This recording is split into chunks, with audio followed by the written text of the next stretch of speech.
So I got a message last night offering me this 2010 Suzuki Jimny, and the big thing with this one is it's an automatic. You don't see that very often, do you? Automatic Suzuki Jimny. It's only done 36,000 miles. Now, the only thing that worries me with this is Auto Trade reckons it's worth like 11.5 grand. Now, we've just gone through the Mini experience where we didn't get anywhere near what Auto Trader said we would for a mega low miles automatic. But is the Jimny going to be more popular than the Mini, do we think? I guess it could be. It's a 4x4 and we are in Devon. And people do love Jimneys and they do pay good money for them. Bodywork is really good. It's clearly not been a workhorse. It's got no tow bar on it, anything like that. It does have some paint needed on the rear arches here and the rear bumper. They need paint. The interior stinks of dog. Absolutely reeks of dog, but luckily it's leather, so we only have to get out the rear carpet and then just get everything wiped down really to get rid of some of that. The interior trim is in really good condition. The leather's good. There's no sort of tears in that. All the plastics are good. They just need really good clean.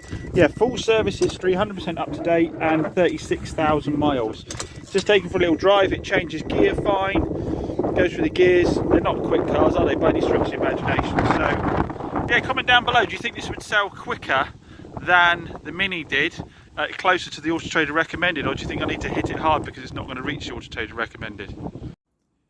So just had a call from a customer wanting to make a warranty claim on a car they bought on the 3rd of November. The date today is the 23rd of January. So 3rd of November, 3rd of December, 3rd of January.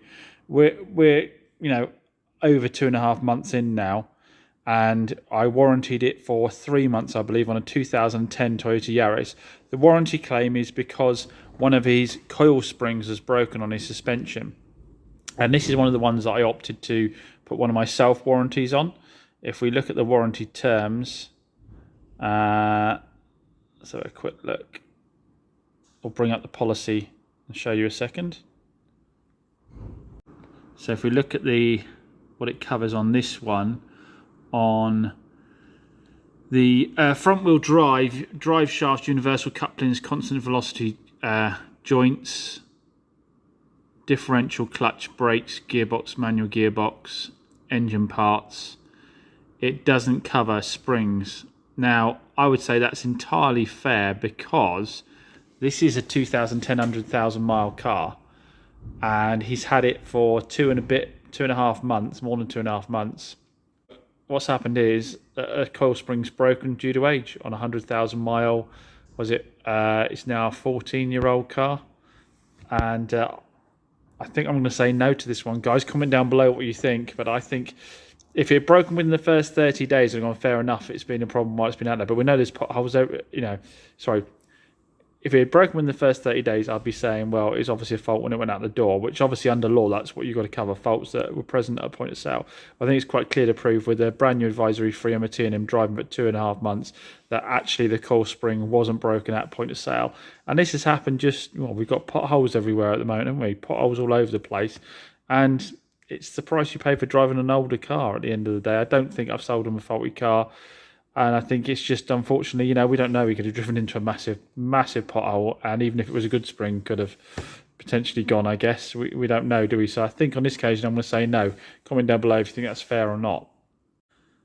And I will let you know how he reacts. I think the way he approached on the phone, I think he kind of knows his chances are a little bit. I did the air conditioning for him in the first month, got it completely regassed because he said it wasn't up to much. I did that, no questions asked. So I think I'm kind of within my rights to say no at this point. But again, I'm sure everyone will have their ideas. So I'm going to ring Logistics, who provide all the wording and the documentation for my self-warranty cars, because I have a free legal line I can ring them on. And let's see out of interest if they think I'm right on this one or not. So I spoke to Logistics and they said, would you want us to ring the customer, which is kind of them to offer, but obviously I'm dealing with the customer directly. And they said, no, it isn't covered under your warranty policy, but also because of the time that's passed, it wouldn't be considered a fault at point of sale, and on the age of the vehicle, it's expected to happen. So they're in agreement with that. Obviously, they give me a legal back, and if it does get legal at all, or the customer wants to kick off, they're more than happy to speak to them on my behalf, which is fantastic, and it costs me absolute peanuts to do that. So yeah, do consider logistics, by the way, if you do car trading yourself and want to have just a self-underwritten warranty. I think if we have a quick look, let's see how much I've saved since I stopped putting third-party warranties on and putting my own policy on. So since I started self-warranting, I have saved £5,505. Now, when you say saved, what I mean is that when I put the warranties through the logistics platform, I put what they would have cost me via Warranty-Wise or the like, and that's what that cumulative has come up to. Now, what I would say is I've not put through some of the claims that I've made. I've just paid out a guy £100 on a Corsa to get the aircon regassed. And something else I think it was, and there's other bits and bobs I paid out. I'm not going back in the system and processing those as warranty claims because they're not effectively warranty claims. Most of them, as normal, aren't actually valid as per the policy, but I've been soft and let it go ahead anyway. But I was doing the same thing with Warranty-Wise. I was paying for the warranties, and I was then doing stuff that wasn't warranty included because I was too soft.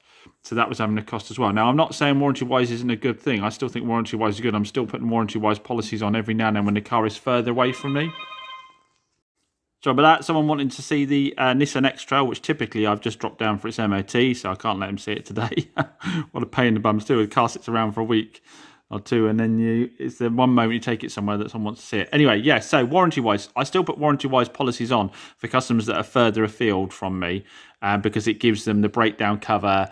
It allows them to get work done at any garage. And obviously, this fund here allows me to use the likes of Moores and local garages for the more local people. If I let people further afield use any old garage, the labour rates can be massive. I've got no control at all. So I want a third party sort of, who I know Warranty-Wise have got the books on how long a job takes and whether something's fair wear and tear or whatever, that kind of thing. So a lot of cars go out the door, like I say, Warranty-Wise if they're further afield. But if they're local, they come back to me anyway. I figure I may as well do this. And obviously, like I say, it saved me $5,500. Probably saved me maybe 75% of that has probably actually been saved or more. Maybe like probably more like $4,000 has been saved. And it allows me to give better customer service as well. I say it prints out a really nice warranty documentation with all the terms and conditions there. It sends them an email copy of it as well. And like I say, I use my credits to make, you can have them self-managed where if anyone wants to claim, they just ring you, but you can have it managed as well, which costs you like a couple of quid per policy. And and it prints it out with their telephone number on for their team, and their team deal with the claims for you. So yeah, something worth considering.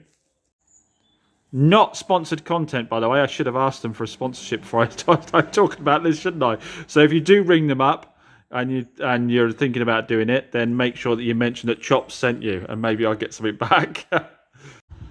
So predictably, the Jimny has sold straight away. I let a few people know I had it coming in. I immediately started to get offers and phone calls. I gave it a quick wash, sent a few videos out there, and bang, it's sold. I've had it for less than 24 hours. So nice little turnaround on that one. Nice quick turnaround. Didn't ask the massive money for it, just turned it around quickly at a good profit, especially for the amount of time I've got tied up in it, as I said. And yeah, it'll make a cracking little car for someone. As I said, there's a real following for those Jimnys, and not very often you find them with this lower mileage and automatic. So it's not a surprise it went quickly. So as regards to warranty claim, the guy has, as regards to warranty claim, I've spoken to the guy, and actually he's okay about it. He kind of understands why. He didn't actually think it would be covered. So be fair to him, he didn't actually think it was going to be covered anyway. What I did say to him, I said, look, I'll get it done trade for you. I'll get the spring trade, and I'll get you the trade labour rate on having it fitted so that you can make a saving there if needs be. And he thanked me for that, and he said he'll come back to me on it. So we'll see what happens with that. So yeah, it seems like he's been reasonable, but if you've got a warranty, I guess you're going to chance your arm, aren't you, and see if you can get something like that done. So my mockers ended up being a bit of an interesting one. I thought it'd sell quickly with no problems at all. It's certainly popular. I'm getting loads of calls on it, loads of messages on it, but the people don't seem that sticky. So I had a lady yesterday, like I say, she came to try it out, and turned out that she wanted to try this out, the Nissan Qashqai and the Cougar, and a Dacia in fact. Turned out she'd already left a deposit on a 2021 Dacia at the dealership before she even came out to me, on the way here in fact. And she's trying 2016, 2014 cars. I don't think it's much of a comparison. So then there was a London lady who wanted to see it when that lady was coming, and I held her off because the lady was travelling to come and see this one. She's phoned this morning and promptly told me that my little mocker here is £1,200 overpriced. Which I said, really? And she said, yeah, Auto Trader says it's £1,200 overpriced, which you guys know me, I'm always under Auto Trader recommended. So I ran it through and it says 5,700, and you've got it up for 7,400. I was like, right, okay, well, I'm pretty sure that's below Auto Trader recommended. So I bought a Auto Trader account, and sure enough, it said good price on it. It's moved slightly since I listed it last. I think it was great price before. And I said, well, you got the 5,000. Well, I put it in. If you're selling the car, it's 5,700. I said, well, that's the trade-in price. That's the offer price. If you just want to sell the car yourself, if it's your vehicle and you want to sell it and get an offer from a dealer to buy it off you, that's the dealer price. 5,700 is not the retail price on it. So, oh yeah, but if I want to extend the warranty for another 250 quid on top as well, that's going to take me like, over £1,000 on, because I said that was what it cost if you wanted to extend it out for 12 months. It's going to take well over £1,000 more than Auto Trader's worth. I said, no. Again, you're looking at the trading price. This is the retail price. I've done a time and chain water pump. I'm going to put a 6-month warranty on this. I'm paying VAT on it. I'm paying advertising. I'm paying all those things. I said, you won't find one this year in this age of 5.7, even from a private seller. You're not going to get it for that price. It's going to be like 6.5 at best. I said, you've got the part exchange price. So, yeah, she took a little bit of convincing on that. I've had to do that a couple of times with people on Auto Trader who go and value the car up the wrong way. Especially if you say your car is below Auto Trader recommended, they then decide to do their own research because they don't believe you, and they go and use the wrong feature on Auto Trader, because you can obviously get a price that tells you what it'd be if you were part exchanging the car or selling it outright, a price if you wanted to sell it yourself as a private seller, and a price as a dealer. There's 3 different variations. You have to make sure you get the right one. Don't forget, the raffle for this 2016 Vauxhall Adam is live. Tickets are just £2 each. The car has a brand new MOT. It is freshly serviced. It'll be coming out with a free 6-month warranty. As I said, tickets are just £2 each, with a portion of the proceeds going to Little Willow's Wish, which is a charity that supports families with children in hospital. I'll put a link in the video description down below. Don't forget, an alternative prize is £1,000 cash and a bundle load of topped-on diagnostics equipment. And should you choose that, we will sell the car off and give the proceeds of that to the charity as well, minus the £1,000 you had. So best of luck. Like I say, a link is in the video description down below.